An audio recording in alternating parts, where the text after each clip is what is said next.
The 7 stages of grief during coronavirus. Acceptance. You come to the realization that the world isn't limited to the amount of suffering you're personally capable of. And until every person is no longer hurting, every child no longer beaten, every future no longer stolen, there will be suffering. And there'll be an obligation to alleviate that suffering. And there'll be an obligation to atone, whether it's the sins of our fathers, or the sins of our ancestors, or the sins of our compatriots. Isn't it funny also that you don't have to believe in God to believe in sin? But it's different than sin. Sins are supposed to be forgivable by this great being with the capacity to forgive that we humans don't necessarily have. You begin to appreciate that some things are not forgivable. That once you have woken up to the understanding that vulnerable people literally die for their lives, there is no alternative but to decide to care. So you resolve to care. You realize that vulnerability is not synonymous with weakness, that all of us are vulnerable in some ways, that some days are weaker than most, that some of us don't have that option, so you grieve for those who lost their lives, and you grieve for the ones you lost too, not just during this crisis, but during every one before it.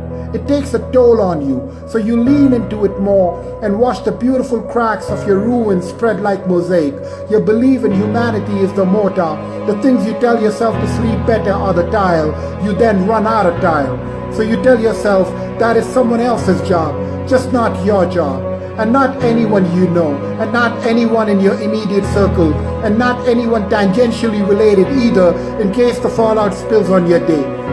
You realize that forgiveness is not a requirement for atonement, and then you feel a bit at ease until someone says again, it's someone else's job to apologize for everything awful in this world.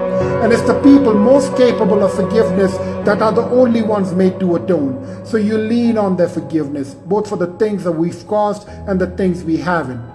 You then run out of time. You realize how mortal you are. And it's not in the same way as when you fall and bust your knee as a kid and bleed for the first time, you realize how mortal you are.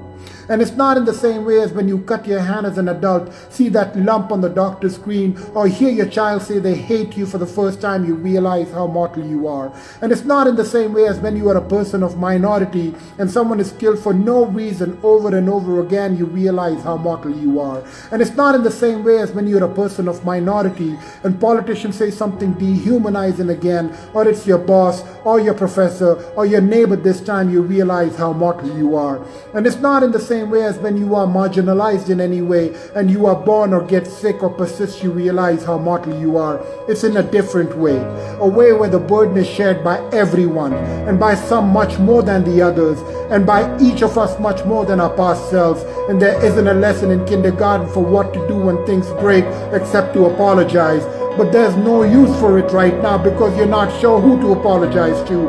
Whether it's your body, or it's other people, or it's healthcare workers, or it's the postal worker, or it's the checkout people, or it's the gig driver that takes you to the hospital when you start exhibiting an arrhythmia, or it's your father as he consoles you, or it's the pieces of fabric that you twist and wring and tear when you're worried until only it's a ghost of a fabric, or it's your country until only it's a ghost of a social fabric.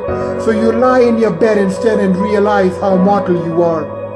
So you dig deep into the reserves of the tile, commissioning the old pieces of glass, bone, conviction, or something more durable, and you dig and weld, and you build and weld, and you dig and weld until there is nothing left.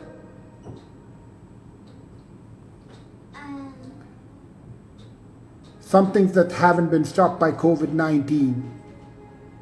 Wars, domestic violence, famine, pestilence, displacement, our will to live.